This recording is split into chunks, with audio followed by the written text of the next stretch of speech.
Hare Krishna, can you hear my voice? Am I audible? Is my voice audible?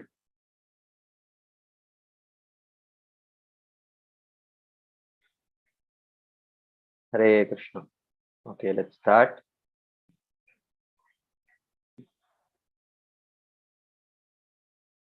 Namo Vishnupadaya Krishna Preshthaya Bhutale Srimate Bhakti Vedanta Swaminiti Namine.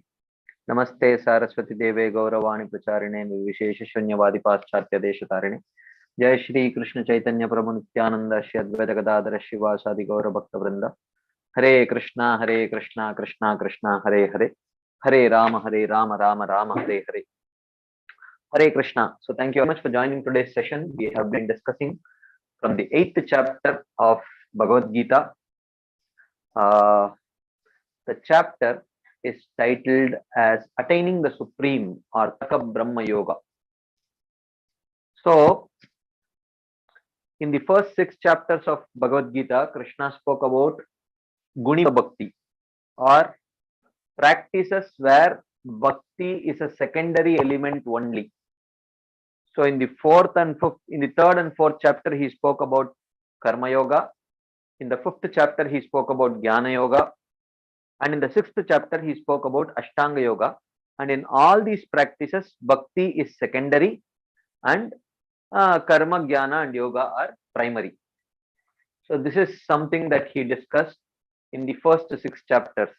And towards the end of the 6th chapter, he introduced in a very serious way, he introduced Bhakti.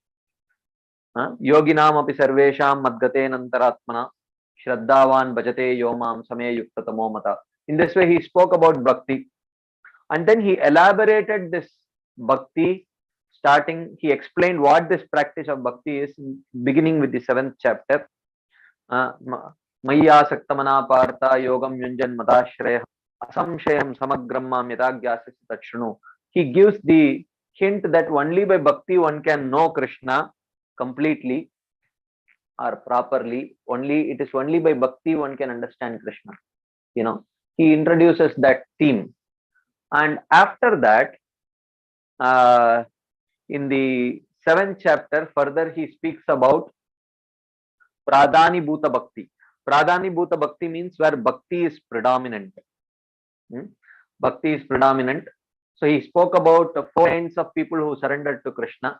Chaturvida bhajante mam jana sukritino arjuna arto jigyasur artarthi jnani cha bharata rishabha. The 4 kinds of people who surrendered to Krishna.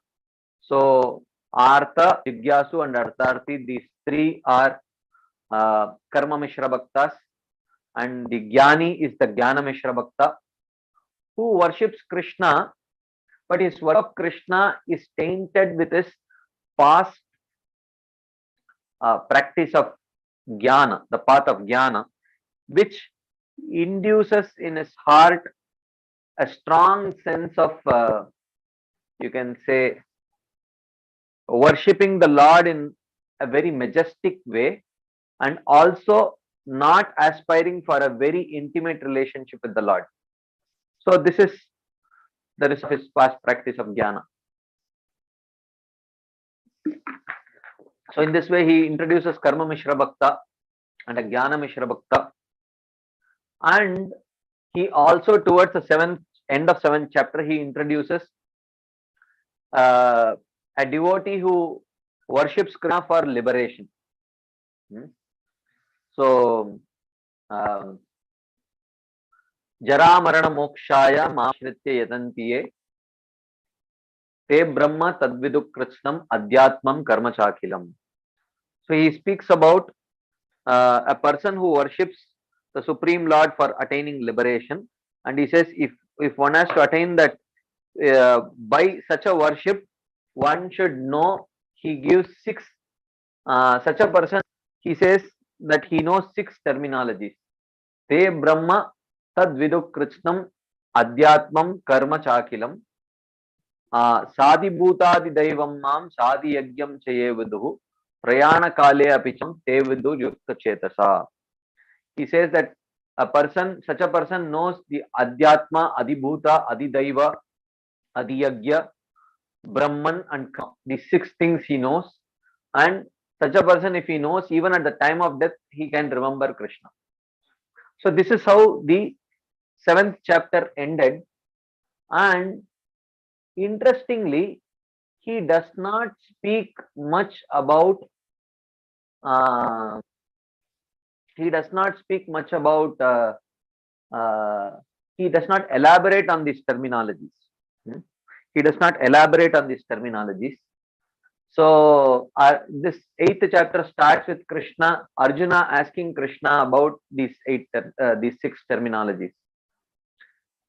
Kim tad brahma kim adhyatma kim karma purushottama adibhutam cha kim proktam adidaivam kim uchyate adiyagya katam kotra dehesmin madhusudana prayana kale cha katam jeyosi niyatatmabihi.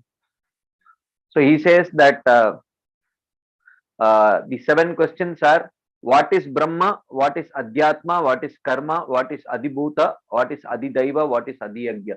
So these 6 terminologies he had mentioned. So Arjuna is asking, what are these terminologies?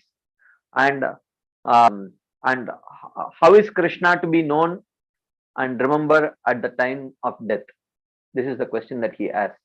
In response to this, Krishna says, he defines what is Brahman. He says Brahman is the supreme indestructible entity, and Adhyatma is the Jiva. Karma is that which leads to transmigration of the soul from one gross body to another gross body, which is the steering force. Okay. And then Adibhutam are the material temporary objects, they are Adibhuta. And Adidhaiva is the universal form. And Adiyagya is Paramatma, he says.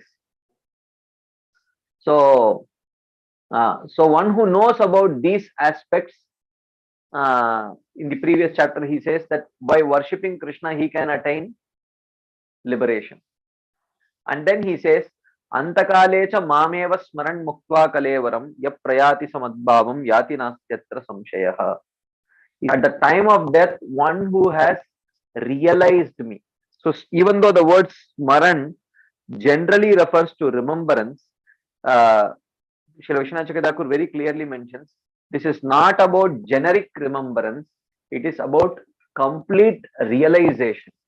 If one has realized the Supreme Lord, at least in one of his features, as Brahman or Paramatma or Bhagavan, then such a person can attain the Supreme Lord, can attain a transcendental destination, either Brahma Jyoti or the abode of the Supreme Lord, like that. But so it is not just casual remembrance, it is actually realizing the Supreme Lord.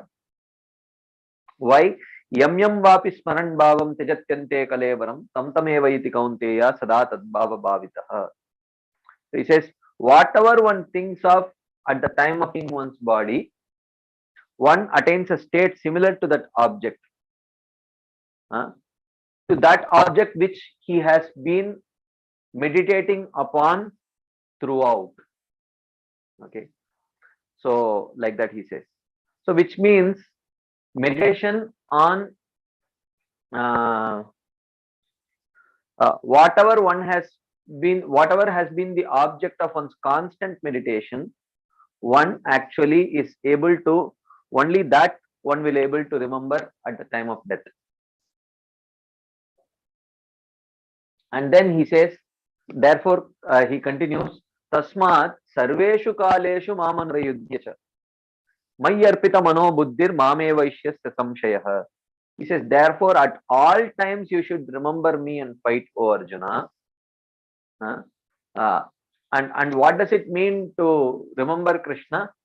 To remember Krishna means to submit one's mind and intelligence completely to Krishna, which means the mind is automatically, without any stimulus, is able to think only of Krishna and nothing else. Okay. But someone may say, oh, that is very difficult. So then Krishna says, Abhyasa yoga yuktena chetasa nanyagamina paramam purusham divyam yati parthanu chintayan. So he says that if you cannot spontaneously and naturally remember me, then Abhyasa yoga yuktena, practice remembering me continuously. Na anyagamina, without deviation. and such a person very quickly attains the ultimate goal. So then he describes there are many ways of remembering Krishna or meditating on or remembering the Lord. Here he gives the way of Yoga Mishra Bhakti, or Bhakti which is tinged with the practices of yoga. It's not pure devotional service. It is devotional service mixed with yoga, through which one can remember Krishna. Okay, through which one can remember Krishna.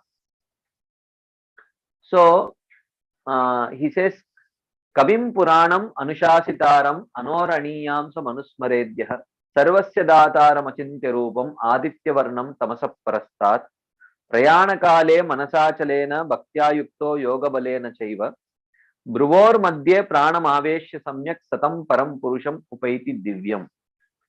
He says that at the time of death, so this is Yoga Mishra Bhakti which he is describing, how one remembers Krishna through Yoga Mishra Bhakti, not pure devotional remembrance. At the time of death, a person endowed with Bhaktya Yukto means by predominant devotion, not pure devotion. Okay. Achalena Manasa, with an unwavering mind, Bhruvor Madhye Pranam Aveshya Samyak, one who concentrates between the eyebrows. How? Yoga Balena Chaiva, by the strength of yoga. So this is Ashtanga Yoga.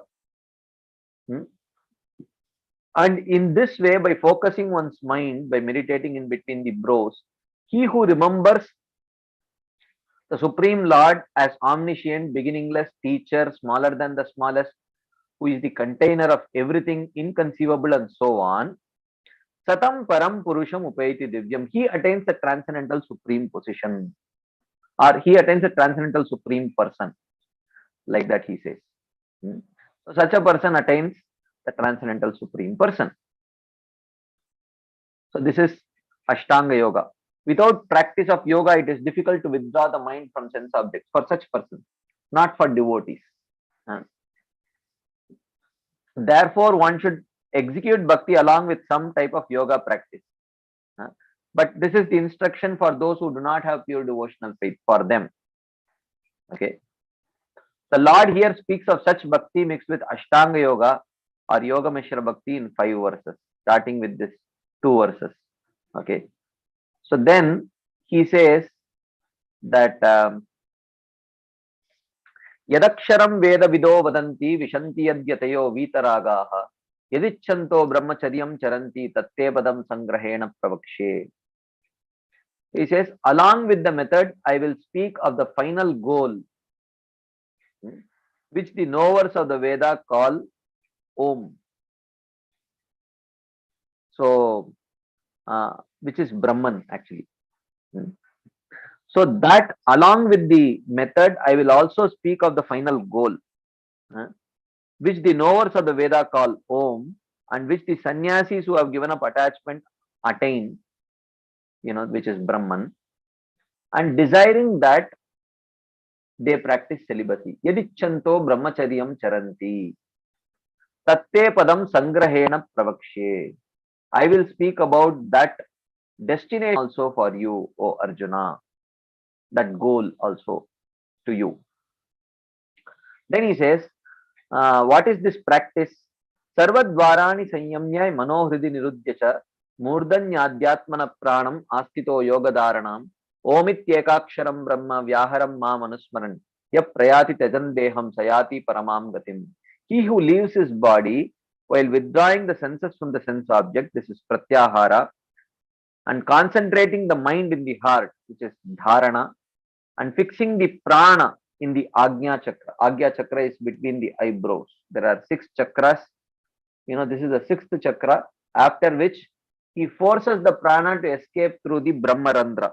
So Brahmarandra is a hole in the middle of the skull, through which there is a small hole, a small opening, through which you can force the life air to,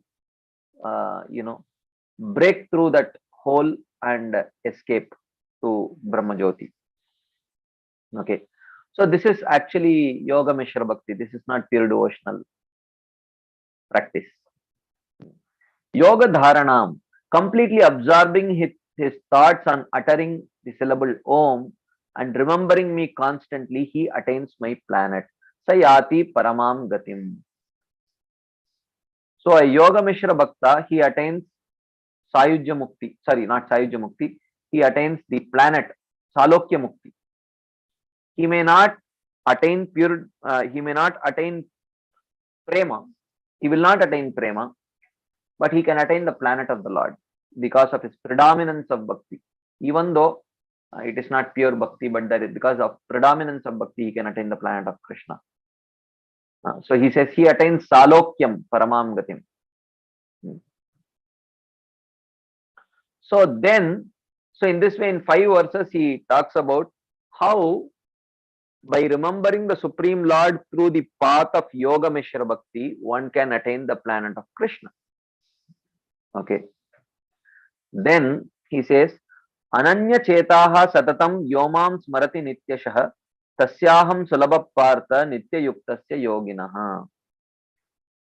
So he says that Yo Yoginaha Mam Smarati, that devotee who remembers me, Nityashah, daily, Satatam, at all times. Ananya Chetaha. Ananya Chetaha means without deviation to any other process or any other goal. So he is contrasting here. In this verse, he is contrasting mixed devotional service with pure devotional service. So he had mentioned about mixed devotional service, Yoga Mishra Bhakti, uh, who is spending at least some time performing this yoga, fixing the prana within the eyebrows and all those things. But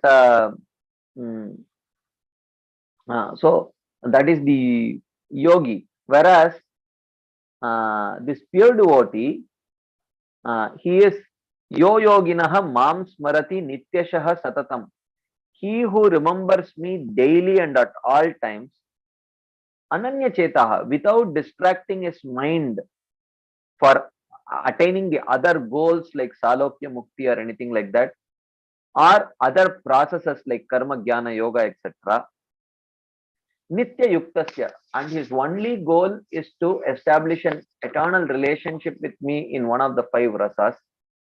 Tasya aham sulabha partha. For him, I am easily attainable. I can be easily attained by such a person who is practicing anyabhilashida shunyam jnana karma dhyanavritam manukulyana krishna nishila. So he says the mind of the devotee is free from performing other processes such as karma or jnana yoga, and free from the worship of other persons or devatas, and free from other goals such as attainment of swarga or moksha. So he has no desire.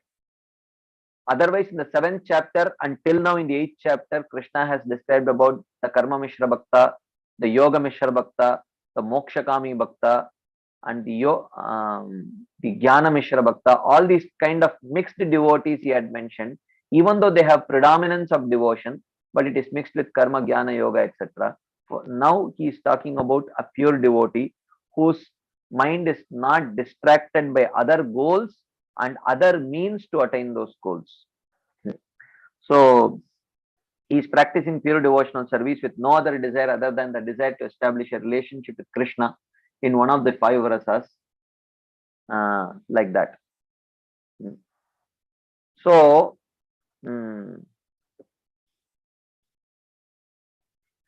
so then he says that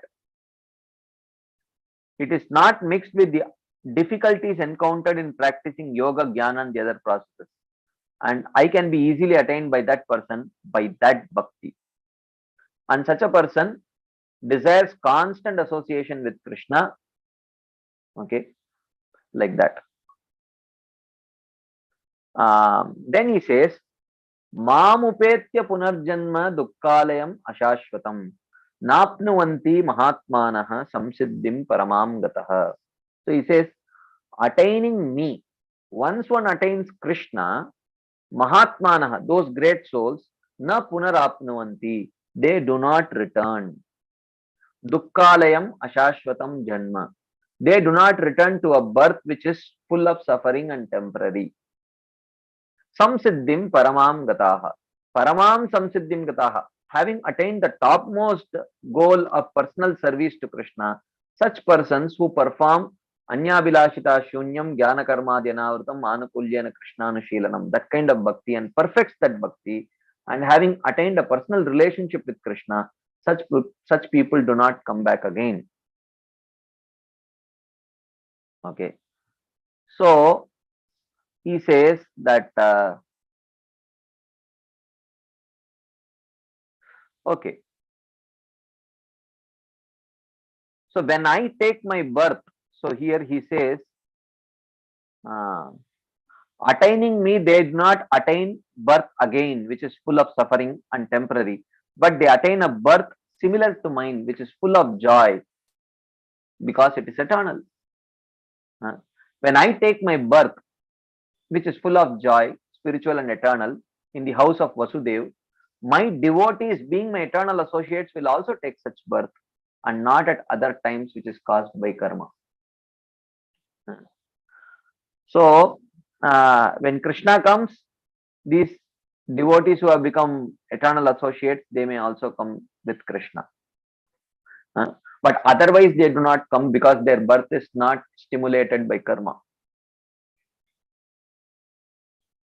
Okay. So, therefore, this indicates the observable superiority of the Kevala Bhakti over all other types of devotees mentioned, Kevala Bhakta. Then he says, Abrahma Bhavanal Loka Punaravartino Arjuna, Mamupetya tu Kaunteya Punarjanmana Vidyate. Arjuna, if you go to any other planet on this earth, including the planet of Brahma, you will have to come back. But if you attain me, you do not have to take birth again. So then he says, but someone may say, but Brahma Loka is eternal, right? He says, no. Brahma is not eternal, his Loka is also not eternal. Right? Sahasra Yuga Paryantam Aharyad Brahmano Viduhu. Ratrim Yuga Sahasrantam Teho Ratra Vidojana. So such persons, so a knowledgeable person knows that even Brahma does not have eternal life. Even Brahma does not have eternal life. You know, the day of Brahma lasts for 1000 yuga cycles, and the night of Brahma lasts for another 1000 yuga cycles. So 2000 yuga cycles constitute 24 hours of Brahma, one day and night of Brahma. Like that, he lives for 360 days a year. Like that, he lives for 100 years, which comes to 311 trillion human years. But nevertheless, that is also a finite number only. It is not infinite. It looks infinite for all people, but in reality, it is not infinite. It is finite. So even Brahmaji is afraid of death. Okay. So, yeah. So even Brahma has to die. However, a Brahma who is a Vaishnava, he attains liberation. But not all Brahmas are Vaishnavas. That is not a prerequisite to be a Brahma. To be a pure devotee is not a prerequisite to be Brahma. One has to be a reasonably pious person, very pious person to become Brahma, but he need not be a pure devotee. So, okay, this is where we ended our discussion last week. So before we continue our discussion further, if there are any quick discussion points, comments, questions based on whatever we have discussed, summarized today, or whatever we discussed in the past weeks, if there are any quick discussion points, comments, questions, we can take. Anything anyone would like to share, ask, add?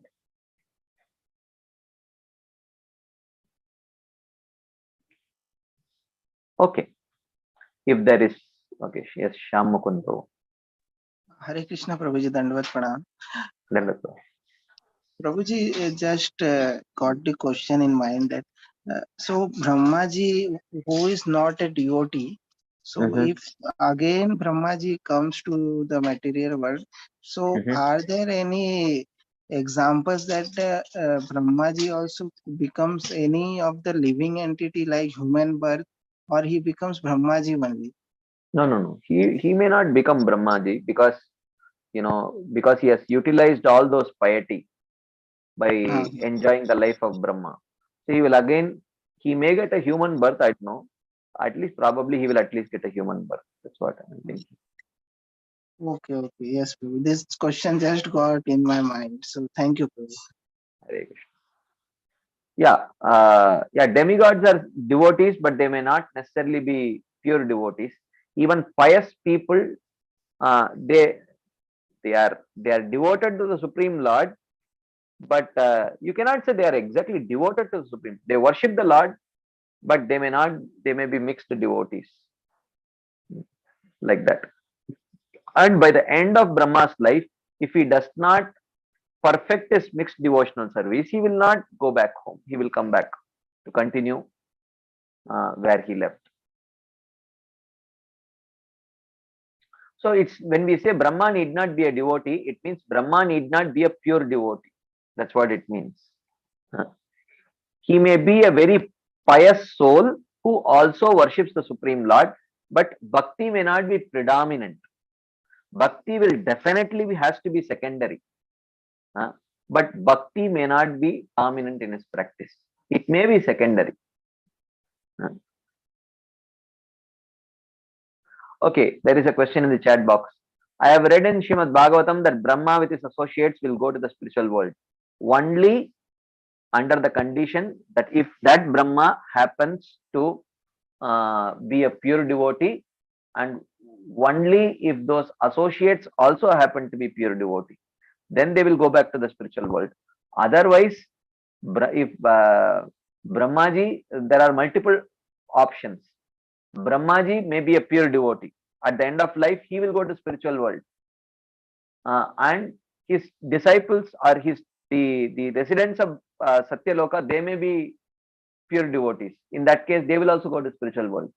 Second possibility, Brahmaji is a mixed devotee who attains perfection of his mixed devotion at the time of annihilation. Then he will attain either Salokya Mukti or other such.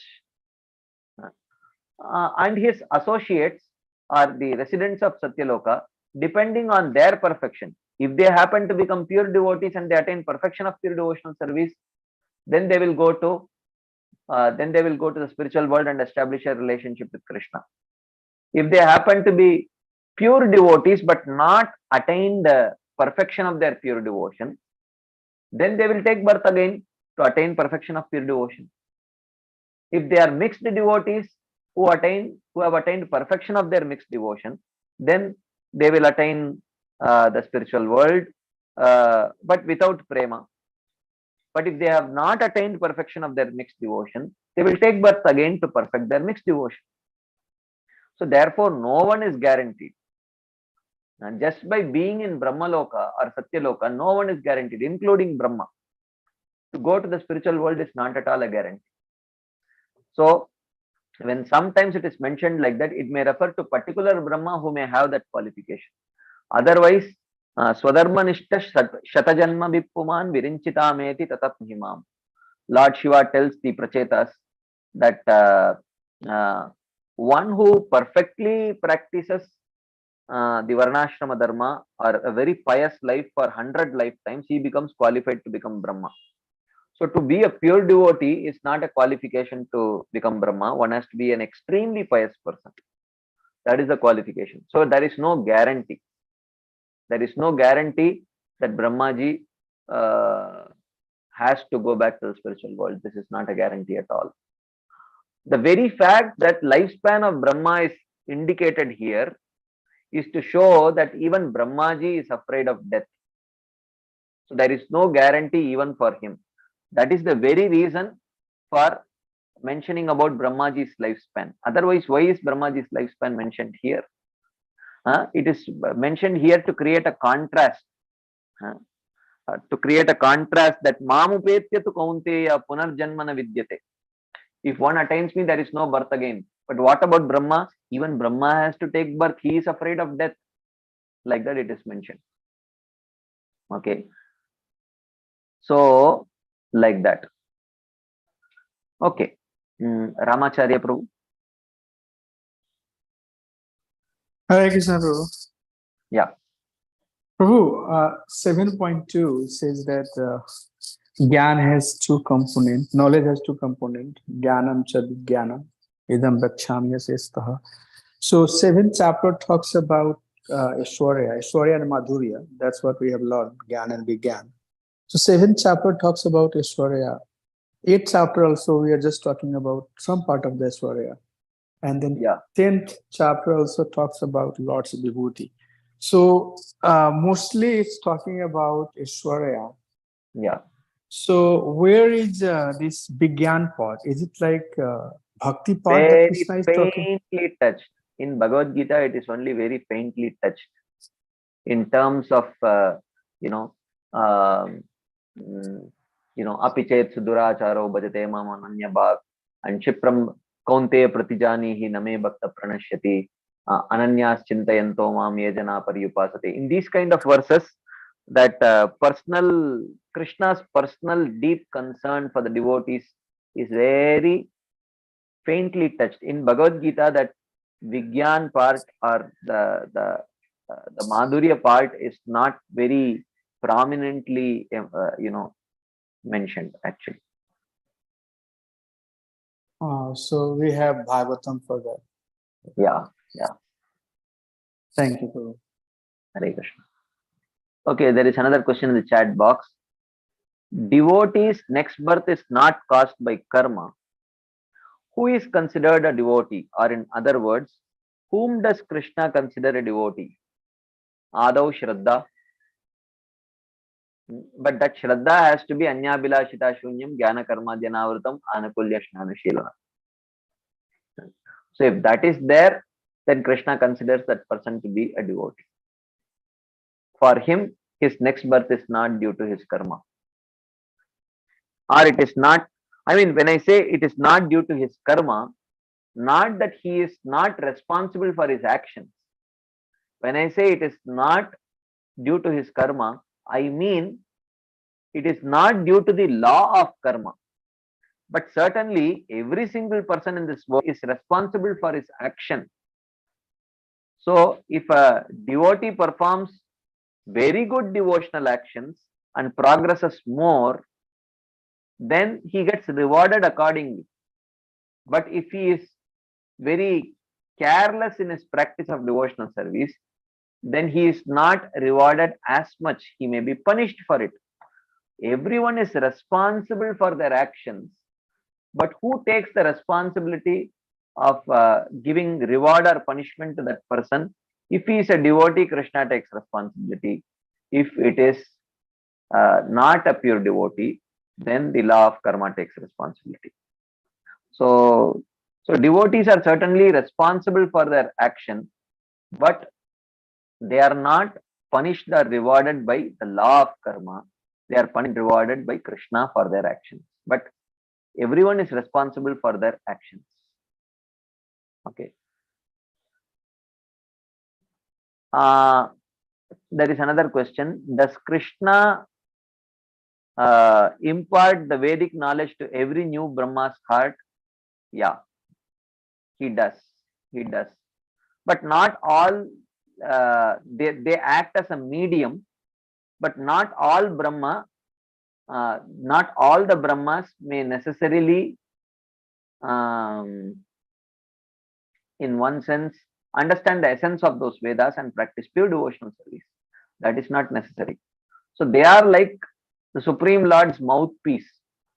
They may speak the Vedas, but sometimes they may not even understand the essence of the Vedas. It is not necessary. Okay. Any further discussion points before we move on to today's discussion?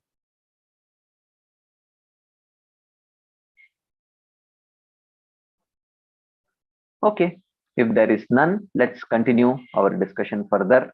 So he says that even uh, Brahmaji has a finite lifespan, even though it might look very enormous, even though it may look very enormous, but it is also a finite lifespan only. So the calculation is given here: 311 trillion, 4 billion years. Okay, it is mentioned that in all the planetary systems from heavenly to hellish, and for all the great demigods who live for 1000 yuga cycles, fear of me in my form of time. Even Brahma, who possesses the supreme lifespan of 311 trillion 4 billion years, is afraid of me, says 11th canto of Srimad Bhagavatam. So there is no guarantee. If the so just by being Brahma is not a guarantee, but irrespective of whether one is Brahma or not, if they happen to perfect their pure devotional service, then they go to the spiritual world and establish a eternal relationship with Krishna. Okay, so this is where we ended our discussion. So now let's continue our discussion further.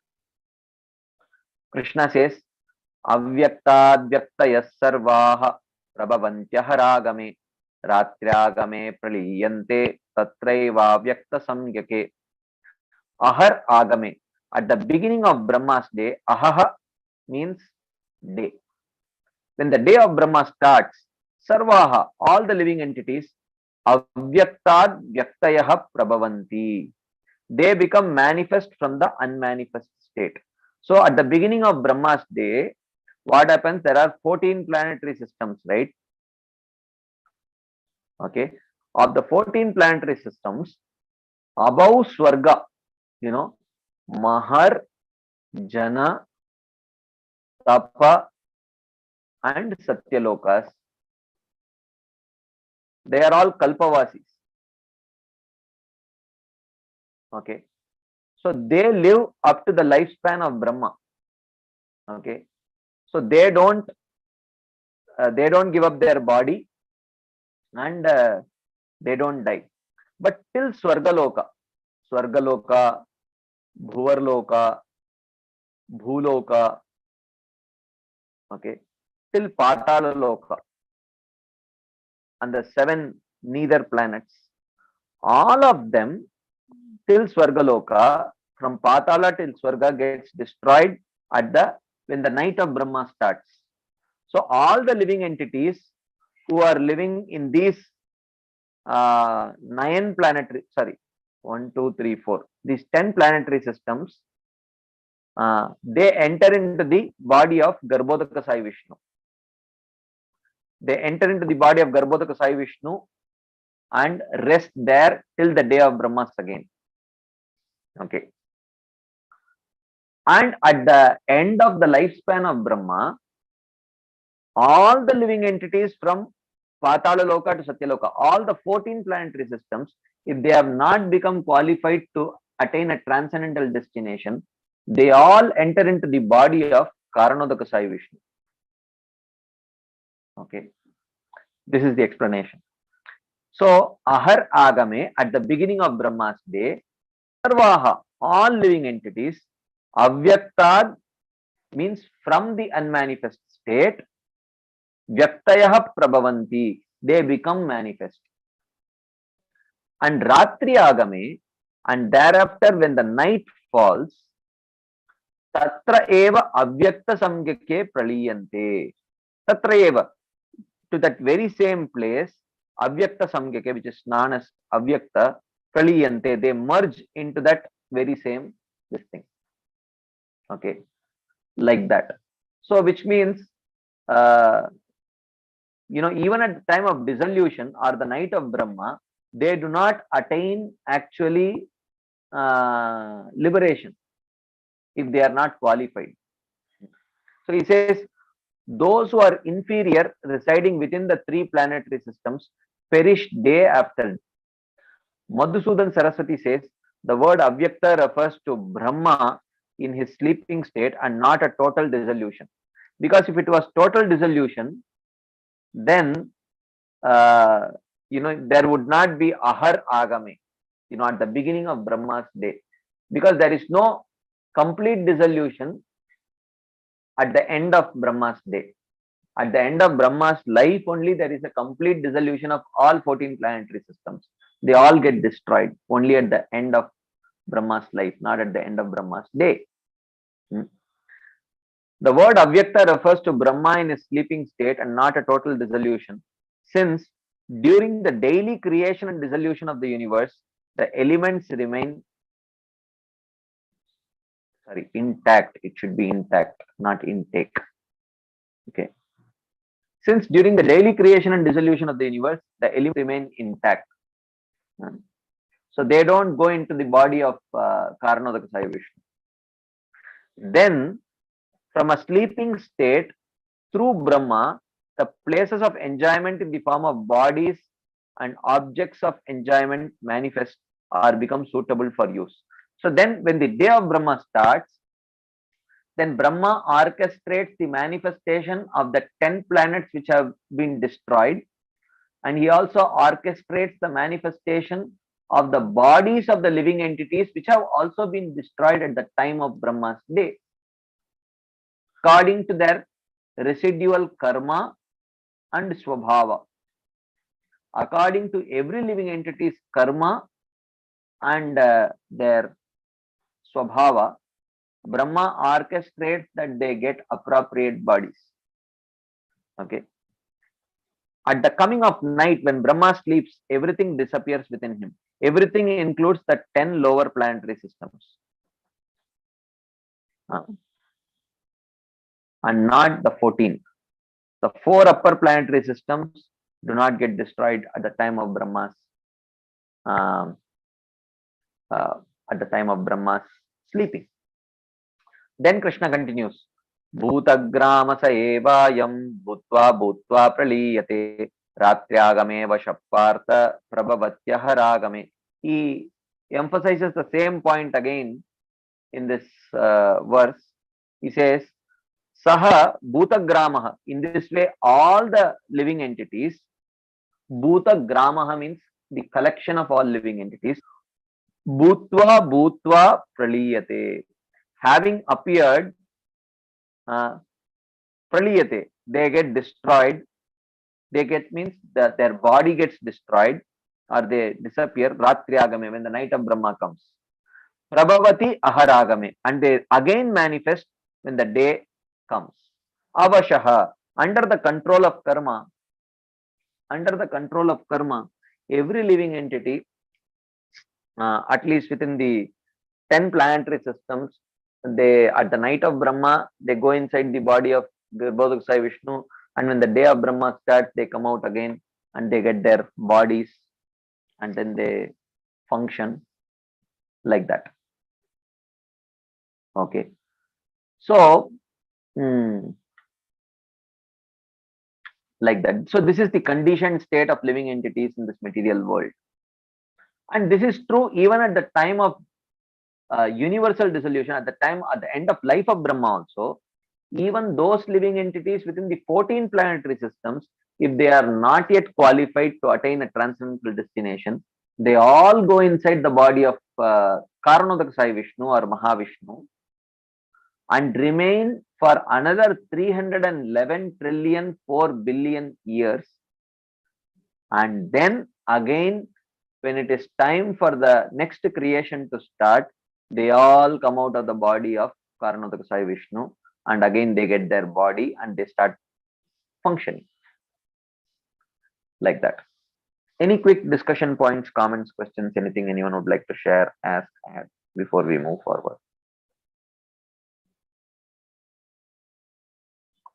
So Krishna is speaking all of these things to contrast the situation of a devotee who takes shelter of Krishna and who is meditating on Krishna, how he attains the abode of Krishna and establishes a relationship with Krishna and he does not come back again.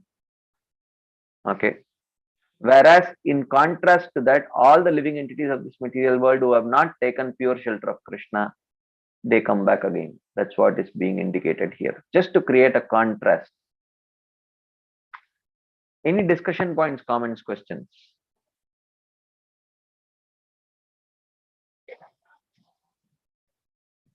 Okay. If there is none, let's continue our discussion. So now Krishna, now he says, but two, he says. Two means but. But means again contrast. He is create contrast between the material world and the spiritual world. Okay. Parastasmatu bhavonyo avyakto avyaktat sanatanaha yassa sarveshu bhuteshu nashyatso na vinashyati. So he says, tasmat. Tasmat means superior to or beyond. Avyaktat, superior to this unmanifest state of Brahma's night. Tasmat paraha. Tasmat paraha means superior to this unmanifest state. Anyaha, there is another. Sanatanaha avyaktaha bhavaha. There is a sanatana, eternal, avyaktaha, unmanifest bhavaha state. Beyond this, superior to this unmanifest state of Brahma's night, there is another unmanifest state. So this is one unmanifest state, when all the living entities go and rest inside the body of Garbhodaka Sai Vishnu. But beyond that, there is another unmanifest state. And this is eternal. Whereas residence inside the body of Garbhodaka Sai Vishnu is temporary. When the day of Prabhavati Aharagami, when the day comes, they all come out again. Yaha na vinashyati. So superior to the unmanifest state of Brahma's night is another unmanifest state which is eternal, which is not destroyed. Sarveshu bhuteshu nashyatsu. When everything else is destroyed, yahana vinashyati. This is not destroyed. So there is beyond the position, beyond the residence within the the body of Garbhodaka Sai Vishnu is another unmanifest state which is eternal, which is not destroyed at the night of Krishna, at the night of Brahma, or even at the end of the life of Brahma. So he says, superior to that state of dissolution, to the Hiranyagarbha or Brahma, superior to what has been so far described, is another state which is the cause of Hiranyagarbha, which is indeed unmanifest and without beginning. So Hiranyagarbha is, you can say, here he says Brahma. So Brahma is representative of all the living entities in this particular universe. So Hiranyagarbha is the conglomerate of all the jivas of a particular universe. Okay. So therefore, Brahmaji is also sometimes addressed as Hiranyagarbha, because he is considered to be the representative of all the living entities of a particular universe.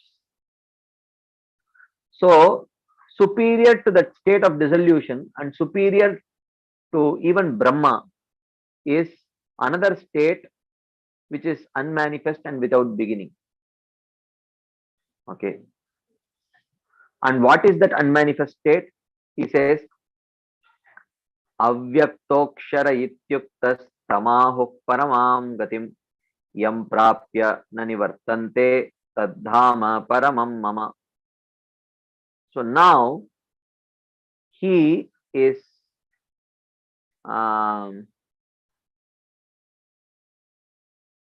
okay, very interesting verse. Please hear very carefully. Okay, please hear very carefully this verse. This is a very important verse. You should very carefully listen to this. Okay. Avyaktaha aksharaha iti uktaha. That which was described as eternal and unmanifest in the previous verses. What is that? Tam ahuhu paramam gatim. That is the supreme goal. That is called the supreme goal. That which was described as eternal and unmanifest is the supreme goal. Yam mama paramam dhama prapya, and attaining that eternal form. Dhama is form, dhama is abode, dhama is also effulgence. Nanivartante, they do not return back. Okay, that which was described as eternal and unmanifest is called the supreme goal. Attaining that eternal form, they do not return. Okay, this is what the verse says. Now let us hear the commentary. Please carefully listen to this. He says, the word avyakta of the previous verse is explained. That which is avyakta is without destruction, akshara, that is Narayana. So Narayana is also avyakta and akshara. He is not manifest to materialize, and he is without destruction. As the Shruti says, Eko Narayana Asid na Brahma na Shankara. Only Narayana existed and not Brahma nor Shiva. Prior to creation of the universe. Eko Havai Narayana Asid na Brahmo na Ishano is found in the Maha Upanishad. The quotation is probably another version of the same passage. This is put note by His Holiness Bhanuswami Maharaj. He says, attaining my eternal form, mama paramam dhama, they do not return. So this refers to devotees. Okay, but see this. The word akshara may also be interpreted as the impersonal Brahman, in which case dhama paramam mama means my form of light, since dhama can also mean light. So which means yam prapya nivartante taddhama paramam mama means attaining that Brahma Jyoti, they do not return. This is what it means. Okay. So this would mean, so footnote by His Holiness Bhanuswami Maharaj, this would be the attainment for the Jnanis and Yogis who also perform a small amount of bhakti without offense. So for those who practice small amount of bhakti without offense, those Jnanis and Yogis, they attain Brahma Jyoti. Okay. So this is what the verse says.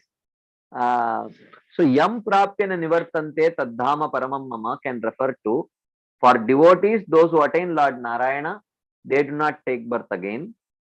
And for the Jnanis and Yogis, those who attain the Brahma Jyoti, they do not return back. So here is a verse from Bhagavad Gita diary. Of course, there are many verses in Bhagavatam which indicate that one who goes to Brahma Jyoti does not come back. But this is directly from Bhagavad Gita, where, and if you read even Srila Prabhupada's purport, he also explains Dhama to indicate Brahma Jyoti also. Let us read Srila Prabhupada's purport. I will just stop the screen here. I will open Srila Prabhupada's purport and we can look at it. I think I have a PowerPoint made out of it. Just let me give me a minute. I will just search for it. This is 8th chapter and verse number 21, right? Or is it 20 or 21? Verse number.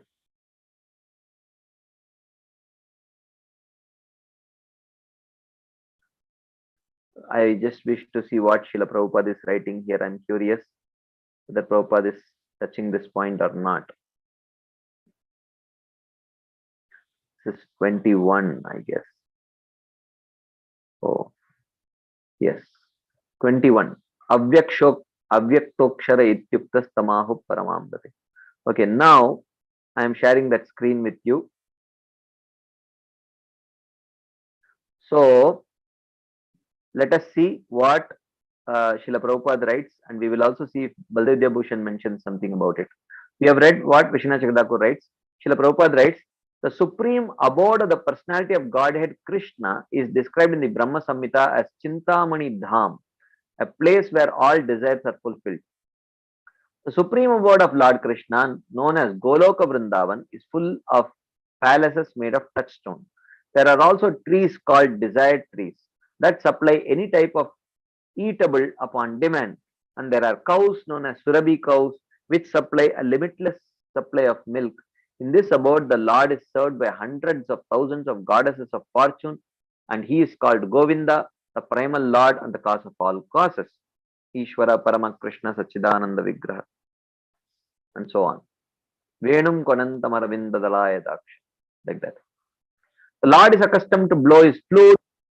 His transcendental form is the most attractive in all the world. So basically, he says that the verse says, Yam prapyana nivartante taddama paramam mama. Attaining that abode of mine, one does not come back again. So he gives a description of Goloka Vrindavan. Okay, that is what he is doing. Okay. In the Bhagavad Gita, the Lord gives only a small hint of his personal abode, Goloka Vrindavan, which is the supermost planet in the spiritual kingdom. A vivid description is given in Brahma Samhita. Vedic literature states that there is nothing superior to the abode of the Supreme Godhead, and that abode is the ultimate destination. When one attains to it, he never returns to the material world. Krishna's supreme abode and Krishna himself are non-different, being of the same quality. On this earth, okay, anyways, he talks about the abode of Krishna. Oh, I thought he mentions about it. So he mentions that it just talks about the abode. But Srila Vishwanath Chakravarti Thakur says it talks about the abode also, and also Akshara refers to the impersonal Brahman. So in which case it would mean Yam prapyana nivartante taddama paramam mama refers to after attaining Brahmajyoti also one does not come back. Let me go to let's see what Srila Baldev Vidyabhushan, if he touches on this topic. Let us just, I'm just little curious, be a little patient. Let's see what Srila Baldev Vidyabhushan talks about this particular verse 8.21. Okay, let me zoom it for you so that I don't know exactly what he says, but nothing wrong. Let's go and read it and see what he says. Okay, so here Srila Baldev Vidyabhushan says, that object which I call Avyakta and Aksharam is called by the knowers of the Vedas as a supreme goal. Purushanna param kinchit sa kashta paramagatihi. There is nothing superior to this person. He is the highest supreme goal. Attaining that object, people do not take birth again. That object is myself, my splendid Swarupa or Dhama. The use of the possessive is similar to saying consciousness is the Swarupa of the God. So here Baldev Vidyabhushan and Srila Prabhupada say Dhama refers to form. Srila Vishwanath Chakravarti Thakur also says Dhama refers to the form, but he also says that Dhama also refers to the light, which is Brahmajyoti, which means those who attain Brahmajyoti also do not come back. So we have had this discussion before. I think, let me see, does it come in one more verse of this particular chapter?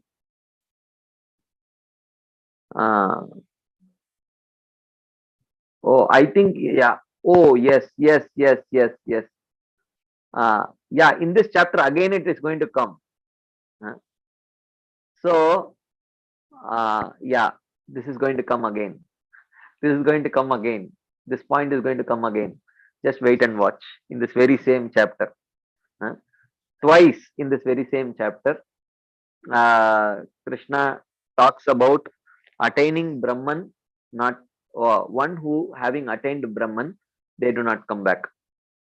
Okay, but because we touched this topic, I'm going to go to that particular point because let us take it at one shot. So he says in, that was 8.21, 8.24 he says, Agnir Jyotir Ahas Shukla Shanmasa Uttarayanam Tatra Prayata Gachanti Brahma Vidojana. So here he says, Yatra Kale to Anavritim Avritim Chaiva Yoginaha Prayata Yanti Tam Kalam Vakshami Bharata Rishabha. Krishna says that I will now explain about the paths. Hear carefully. I will now explain about the paths by which the yogis return or do not return. So return is one path, do not return is one path. Anavritim, do not return. Avritim chaiva, they do return. Okay. And talking about the path of no return, he mentions in this verse. So this is what it is we will discuss later. He says the knowers of Brahman or the Jnanis who depart on the path of fire and light, the waxing fortnight and the northern progress of the sun attain Brahman. So they attain Brahman. Okay. Which means he said that I will talk about two paths. One is the path of no return, another is the path of return. So when talking about the path of return, no return, he talks about attaining Brahman by the Jnanis. Okay. So here he says, he speaks in this verse about the path of no return. Very clear mention, huh? Path of no return. And what does he attain? He attains Brahman. Okay. So they attain Brahman. That is what is mentioned here. Okay. So the Jnanis who go on the path of these devatas, they attain Brahman, as the Shruti says. Okay, like that. Anyway, so twice in this within a span of 2-3 verses, twice Krishna mentions that those who attain Brahman also do not come back. Even though in the 21st verse it is not so explicit, it gives an opportunity for two types of understanding. Dhama can refer to the abode of the Lord or the form of the Lord, or Dhama can also refer to the bodily effulgence of Krishna. So, but in this 23rd verse, it is very explicit, or 24th verse, it is very explicit. So, therefore, and there is ample mention in Srimad Bhagavatam also about how after attaining Brahman, one does not return back. So, Prabhupada, we were discussing about this before. To summarize it, Prabhupada, whenever he says people fall down from Brahma Jyoti, it is mainly for the purpose of deglamorizing Brahma Jyoti. It is for deglamorizing Brahma Jyoti, and this has been done often by our acharyas also. So they also do that. Kaivalyam narakayate, tridashapur akasha pushpayate, and so on. So they also say that, oh, this impersonal liberation is like hell, like that. But come on, impersonal liberation is considered to be much superior even to heaven. What to speak of hell? Much superior even to the Satyaloka. So, but it has to be deglamorized because it is in reality very attractive. But it is not as attractive as establishing a permanent relationship with Krishna in one of the 5 rasas. But for those who are unable to understand the glories of such a relationship, Brahma Jyoti can be very, very attractive. So in preliminary stages of devotional service, one has potentially there is a danger of getting attracted to the impersonal Brahma Jyoti. So therefore Krishna says that therefore Prabhupada says that oh, it is temporary. But what is temporary? The stage of being a Jivan Mukta, from there one can fall down. So Jivan Mukta is one step before Brahma Jyoti. But having attained the stage of Jivan Mukta, if one gives up bhakti, he falls down. He does not attain Brahma Jyoti. Rather, he falls down into the path of karma. That the scriptures very clearly mention. So from the liberated state, one can fall down, but having attained complete liberation in Brahma Jyoti, generally one does not fall down. That is what is the verdict of the Shastras. But when Srila Prabhupada says they fall down, The only verse that Prabhupada quotes is Yenya Ravindaksha Vimuktamanya Swayastabhavad Avishuddha Buddhaya. That is the only verse Prabhupada quotes. And in translating that verse in many places, Srila Prabhupada says, he falls down from the position of imagined superiority. So he falls down from the position of imagined superiority, not exactly. So Vimukta Maninaha. He is not a Vimukta, he is not actually liberated. He thinks he is liberated. So he falls down from that position. That's what it means. And all the other acharyas also explain that particular verse to indicate falling down from the position of being a Jivan Mukta and not from Brahmajyoti. It is a small detail. Whether one falls down from Brahmajyoti or whether one falls down being a Jivan Mukta or whether one does not fall down from Brahmajyoti, it is not our aspiration. So, this is just, the Acharya's own way of deglamorizing Brahmajyoti, which otherwise can seem to be quite attractive for people who are incapable of understanding the glories of transcendental relationships. For those who are frustrated with material relationships, so they cannot understand and appreciate transcendental relationships. They will superimpose their own experiences. So the gopis are also crying all the time. The Vrajavasis are also crying all the time. Like that they may think. And when you hear that in Brahmajyoti, there is no birth, death, old age, disease, no troubles, nothing. There is absolutely no trouble. 3 modes also. So then it may sound very attractive to them. So Prabhupada says, no, it's just temporary. So the nature of the living entity is that whatever wonderful he perceives, he wants to have it eternally. So Prabhupada says, oh no, it's temporary. Okay. And it is temporary. Okay. You, for a time being, you accept it. For how long? Till you start appreciating transcendental relationships.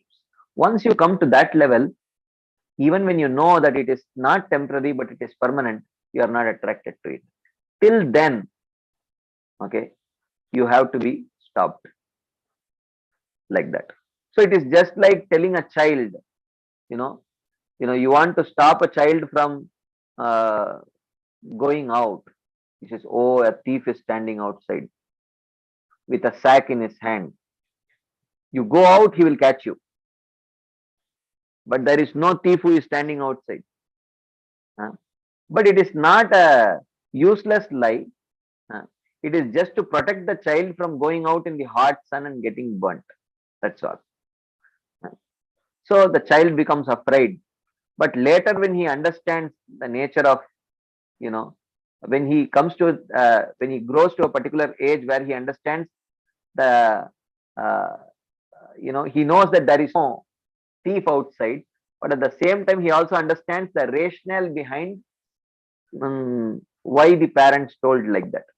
He understands, oh, if you keep roaming around in the sun, you will get dehydrated very soon and it is not good for your health. He understands. So he does not hold his parents responsible.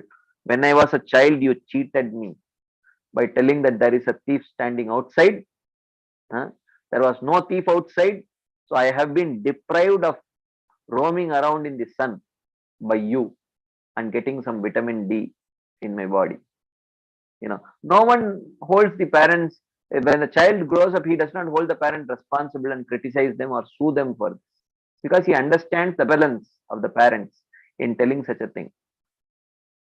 So in the same way, whenever Prabhupada says one falls down from Brahmajyoti, two understandings, not two aspects to it. One is it's not completely false also, because one can potentially fall down from one step before Brahmajyoti, which is being a Jivan Mukta. And second thing is, it is just to deglamorize Brahmajyoti so that people don't get attracted to it. So why Prabhupada does not want people to get attracted to it? Because he wants to give them something much higher than that. Okay. He wants to give them something much higher than that, like that. So, like for example, if someone is hungry, okay, and if he waits for another 1 hour, he can eat a wonderful feast, okay, a very exquisitely prepared feast is there, okay. If he can tolerate his hunger for 1 hour, okay. So the son may ask the mother, is there something to eat? There may be some old rice, little bit left. But if he eats it, it will kill his appetite. If he eats it, it will kill his appetite for eating that feast. So the mother may say, no, nothing is there. Just wait for some time and you will get nice feast. Okay. So it is a lie in one sense, but it is done out of benevolence, and he will appreciate. In 1 hour, his appetite will increase even more, and he will be able to relish the feast all the more. That is the point. Okay. So, okay. So that is the point here. Okay. Any quick discussion points, comments, questions, anything anyone would like to share, ask, add? Okay. There is a hand up, and then there are some questions coming up in the chat box. But Sachiparan Prabhu has been raising his hand for a while. Yes, Prabhu.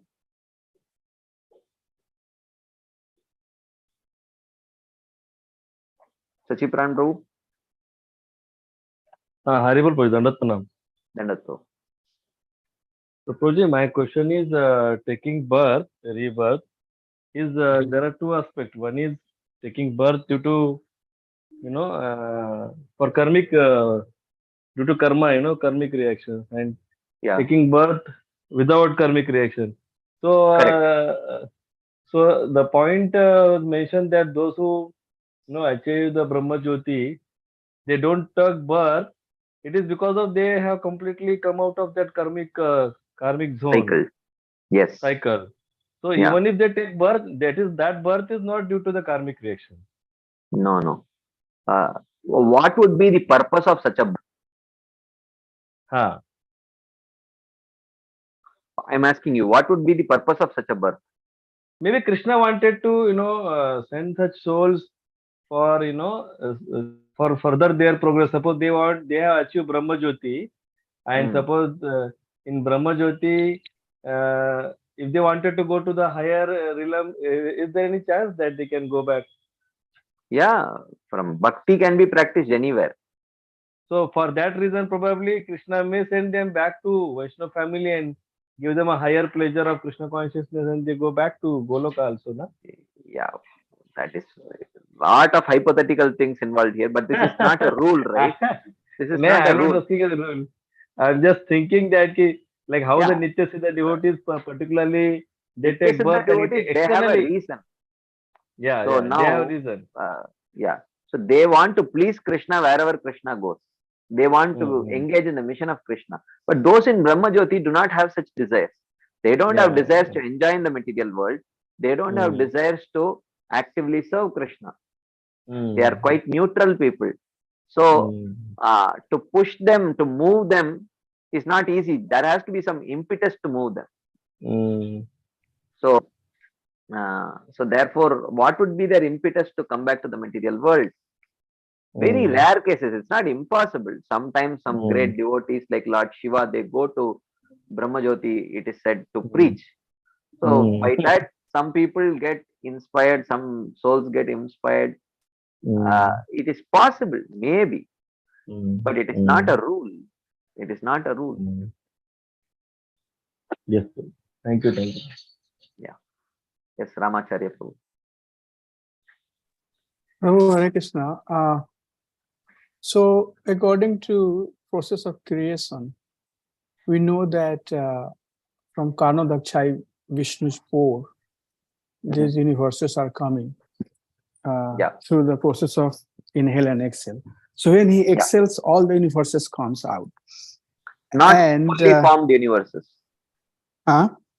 Not fully formed universes. Only the raw Right, material in comes the out. yes. And then when he inhales, everything goes inside. So I have two Correct. questions, Prabhuji. The number one, that means the entire universes, not only ours, all other universes, all of them have lifespan of 100 years as per Lord Brahma's life, or they have different Yeah, but lifespan. yeah, all of them have 100 Brahma lifespan, but that Brahma's 100 years may be different.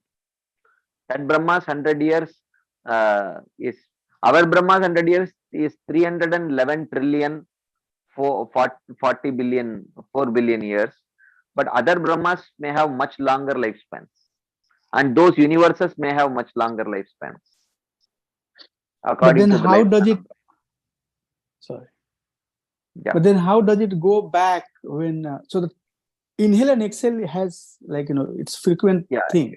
So when yeah, he it is is not necessary. inhaling, Yeah, in yes, Laghu Prabhuji. Bhagavatamrita, Srila Rupa Goswami says, sometimes, I will find out that it is there in the first volume, 5th chapter.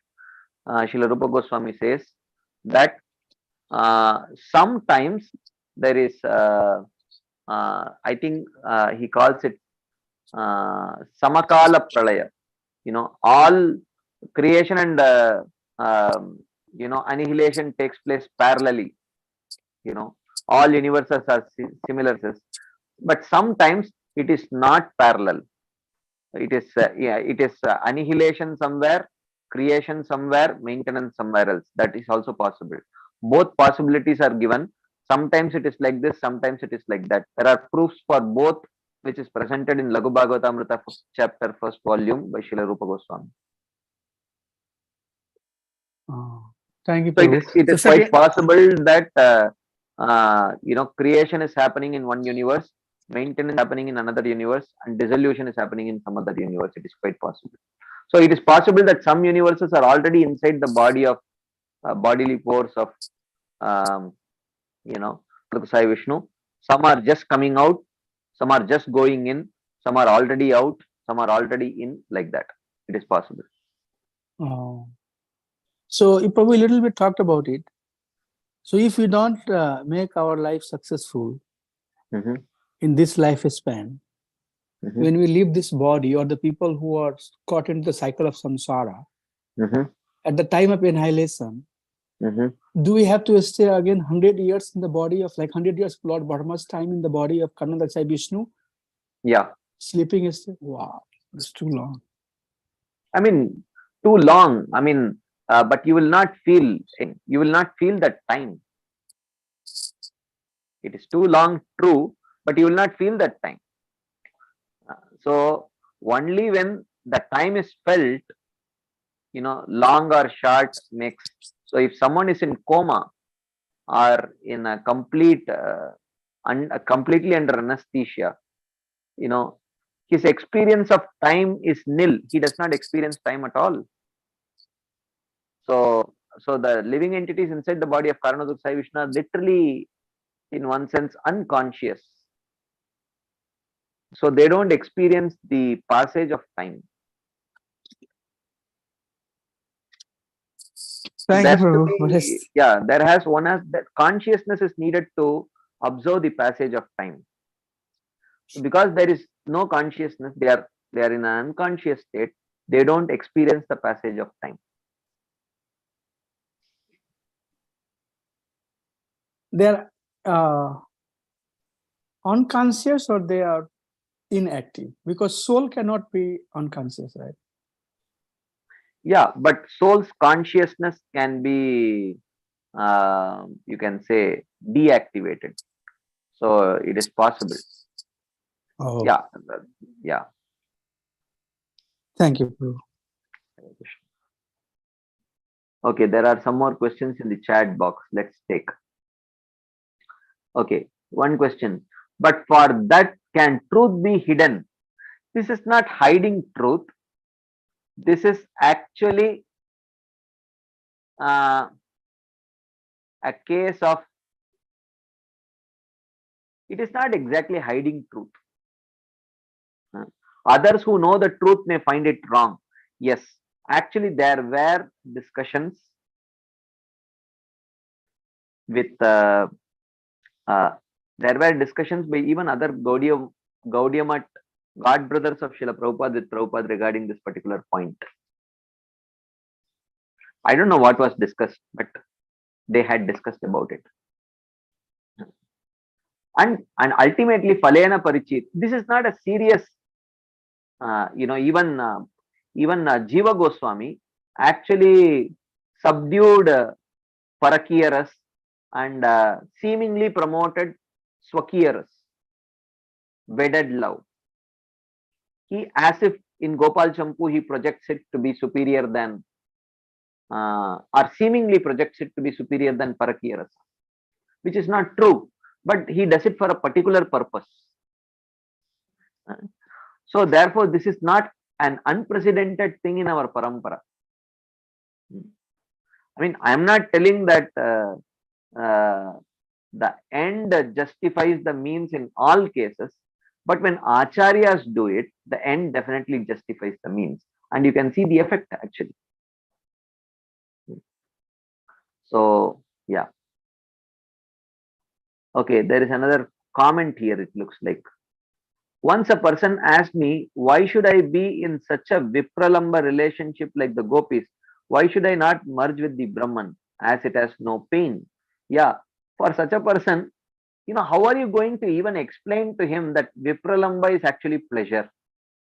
It will seem ridiculous to such a person, So because even you see in Brihad Bhagavatamrita, even Rukmini, Balramji, Uddhava, even such exalted personalities, the kind of, even they misunderstand the position of the gopis. For them to fathom that the kind of seeming pain that is undergone by the Brajavasis could be pleasure is very difficult even for them to fathom. What to speak of sadhakas? What to speak of people who do not have any faith in bhakti? How will they fathom? It's very difficult. Okay, another question. If you have already discussed it before, please direct me to that lecture. If not, I want to ask, just like bhakti yogis have 9 stages of bhakti and perfection is prema, what are the different stages and perfection of the yogis, jnanis and karma yogis? Okay.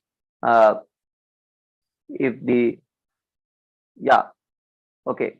I discussed this in detail in one chart. I will direct you to that particular lecture. You can please write to me. We have discussed this in detail in one of the section. It has a pictorial also. I will share that with you. Just send me a reminder. That's all. Okay, there is another question. Can we say people in the mode of goodness aspire for Brahmajyoti as they are neutral and not too interested neither in material things nor in spirituality? Yeah, generally people with Sattva-guni inclination are mostly inclined towards this kind of things. Yeah, liberation. Is it like bubbles of water? Some burst quickly and some after some time. Yeah, I think this is in the context of the whether it is whether the annihilation and creation are at the same time, or is there a, yeah, I agree. This is something like that. Sometimes it is parallel, and sometimes it is at different times. That is mentioned actually. Okay. If there are no further discussion points, let us see. We will take one more verse. Okay, there is one question in the meantime. Yes, Keshav Priya. Hare Krishna, Prabhuji. I just heard you explaining about Prabhupada's stand, Prabhuji. Prabhuji, should we understand that someone who reads Prabhupada and like we people, like we have faith in him and we are determined to enter into this path. So for us, is giving like that, like is this way, Prabhuji? Because when we compare, like when the truth is like even Brahma Jyoti, someone does not come down when it go. Normally, Prabhupada will say, anything you want to argue, you come and argue with me according to Shastra. That is the only thing he will ask Prabhuji for any Yeah. argument. Mhm. So in this case, if we are going to argue as per Shastra, even like we may not be right, no, Prabhuji. Like Shastras are not like that. Shastras are not words, are not just words. There is a heart to Shastra. So that is why Prabhupada, even in writing his commentaries, you see, Prabhupada said there are two types of writing commentaries. One, he says, is literal. Exactly what is given, he will write. That is literal translation. Then Prabhupada said, but there is bhavartha. Bhavartha means understanding the heart of the matter and presenting the heart, even though it may not be literally, exact. So Prabhupada says, I like bhavartha and I do bhavartha explanation or translation. He says. So he understands the purpose. So sometimes people who are very strong literalists who want everything literally translated, they will have problems because they do not understand the essence. But one who understands the essence appreciates why he is doing what he is doing. So we cannot say that Prabhupada said, okay, whatever you want to argue it based on Shastras. Yes, Shastras means what? Shastras means not just the letter of the law, but also the heart of the law. What is the heart of this whole presentation? Somehow to make people get attracted to Krishna and a relationship with Krishna. So sometimes for temporarily, one may have to deglamorize Brahmajyoti. So this is this according to the letter of the Shastras? This is very much according to the spirit of the Shastras. This is very much according to the spirit of the Bhakti Shastras. So Shastras are not very, in one sense, like heartless letters. There is lot of heart into it. So one who has understood the art of the law, they are qualified to do some small things like this. And the same thing Jiva Goswami also did. Prabhuji, but we understand, no, Prabhuji, like even the Gyanis, Yogis, if not that they don't know the truth. They know, you are telling this often, no, Prabhuji, like Okay, they I will choose tell to you. be like this. They will not study Srila Prabhupada's Bhagavad Gita at all. Attraction to particular Shastras happens only according to Adhikar. So often we think, what if they read this book? They will never read this book. Even people, or even if they read this book, they will get bewildered. And there is no problem with that. Even Bhagavatam people read, and unqualified people who read Bhagavatam, it is designed in such a way to bewilder them only. So there is nothing, no problem. Generally, attraction to particular scriptures happens only according to one's qualification.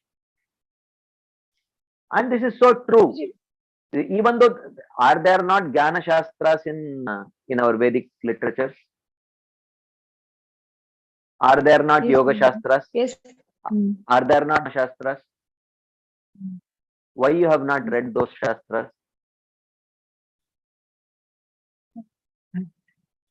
Why you have like not I just met a devotee and I got convinced with this process. That's it. That's all. I don't want. So I don't have a need to go to that. Yeah, same thing. Same thing. No one is just checking everything out. Prabhuji, Everyone like is what according you to say, their adhikar. According to their adhikar, they will get attracted only to those lectures. So this is a very hypothetical thing because already it has been 50 years since Prabhupada wrote these books. It is still there, and the most widely distributed Bhagavad Gita. Some people will have some issues. No problem. They will anyway not take up to it. That is the point. Actually, that's what I'm also asking. Like someone who reads Prabhupada books, we read because we have faith. We decided to choose this pathway, and we are going to believe Prabhupada's words 100%. We really don't want there is no need for to de-glamorize Brahmajyoti even for us. Even someone comes and tell me right now I'll take to Brahmajyoti, I will not say yes because I want to go back home. Like, I mean, go to Golok. That is a faith it's given to us, Prabhuji. So we people are following. So someone, as you said, like that those Gyani service, they have not read Prabhupada's book. Then why is that so much of emphasis given in Prabhupada's book about Brahmajyoti? Like only devotees will read this, right? Only because Prabhupada has deglamorized Brahmajyoti so much, therefore we are not attached to Brahmajyoti. That we have to see. Otherwise, Oh. if he had presented Brahmajyoti as it is, there is a very good chance we may have gotten attracted to Brahmajyoti. Oh, it is for us only We are again. we are thinking ulta. We are thinking not the right way. We are thinking anyway we are not attracted. So why he has to stop? Because he has spoken like this, that's why we are not attracted to Brahmajyoti. Otherwise, there is a chance that we have gotten attracted to Brahmajyoti. Oh, correct. Again, this is given for us only to understand what Brahmajyoti really means. Yeah. Okay, got it, Prabhuji. Thank you Great. so much. Great. Okay. Okay, there is a comment here. One person said that he read sometimes and gave up because there is nothing about the self in Prabhupada Bhagavad Gita. My aunt returned the Bhagavad Gita I gave her because there is nothing the glory of demigods. So like that, very valid point. So this is what ultimately people will get attracted to those scriptures with those scriptures according to their adhikar. Other scriptures they will not get attracted. Even if they read, it will not appeal to them. That is the point. Okay, it's 9:33. 3 minutes past the stipulated time. We will pause here. Thank you all very much for patient listening and your enthusiastic participation. We will pause here and continue this discussion next week. There is a few more comments. For me personally, it was very necessary to know what's wrong with impersonalism. Yeah, true. Yeah, there are people who get into the path of bhakti through that impersonalistic path also. So for them, you have to give reasonable explanation also. Yeah, attraction to another common thing. Attraction to a particular path takes place according to the adhikar, or is there anything like eternal swarup that plays a role too? We will discuss this little later. This is not the right time to start such a discussion. Then we may have to keep discussing till 10:30, 11 o'clock. So we will pause here. Thank you very much. Srila Prabhupada ki jai, Srila Vikati Thakur Pad ki jai, Srimad Bhagavad Gita ki jai. Hare Krishna. Thank you very much. Okay.